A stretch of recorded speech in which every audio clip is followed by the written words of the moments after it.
So today I'm going to be talking about Philo and the legacy of gay publications in communist and post-communist Poland, specifically the artist and activist Ryszard Kiziel, who founded Philo. So as we've talked about in class, the 1980s in Poland were a really especially tumultuous time, and the nation was experiencing a lot of upheaval during this last decade of Soviet control, and it was also the time, as we see in the photo, when the Polish Solidarity movement was kind of gaining speed. And in 1985, the police of the People's Republic of Poland, along with the Secret Service, began conducting an operation known as Hyacinth.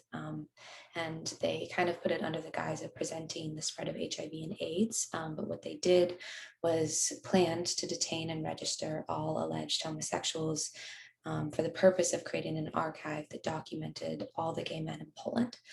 And Lucas Sulk, a leading scholar in Poland's history, LGBT history, explained kind of that, police raids, detainment, blackmailing, that had for a long time been happening to the gay population in Poland, but Hyacinth was the first time the communist regime launched a specific attack against that population.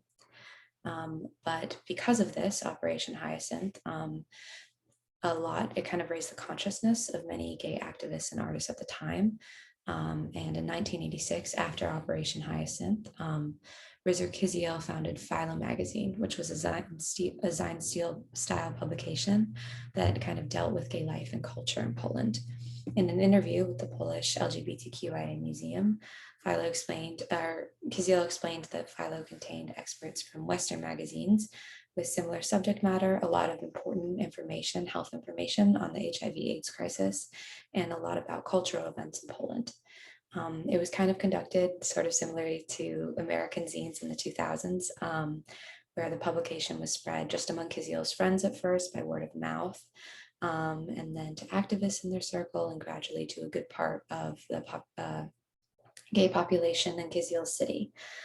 He created the first few issues alone, but as momentum kind of grew, a lot of younger people, specifically those with radical intent, joined Philo's publication and editing.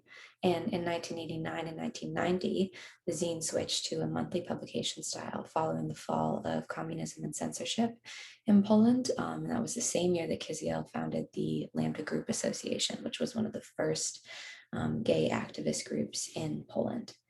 But over a decade later, in 2005, Karl Radzycki founded his own zine explicitly in the style of Philo. At this time in Poland, there's an interview by Tim Snyders of the Iron Curtain Project, who explains that in 2005 in Poland, the Law and Justice Party, which is a conservative party in Poland, had kind of come to power, and they had some intention of threatening gay livelihood in Poland. And Radzycki, who was an artist and activist at that time, published his magazine along with the Queer Archives Institute in response.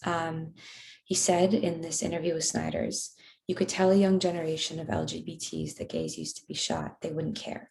A lot of older gay men considered Poland to be a safer environment for them during the communist era than in the current day."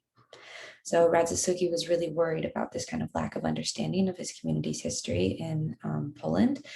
And so he sought to do with his zine exactly what Kiziel did with his, which was raise consciousness, awareness, and build a sense of community amongst LGBT people in Poland. LGBT people in Poland. Sources.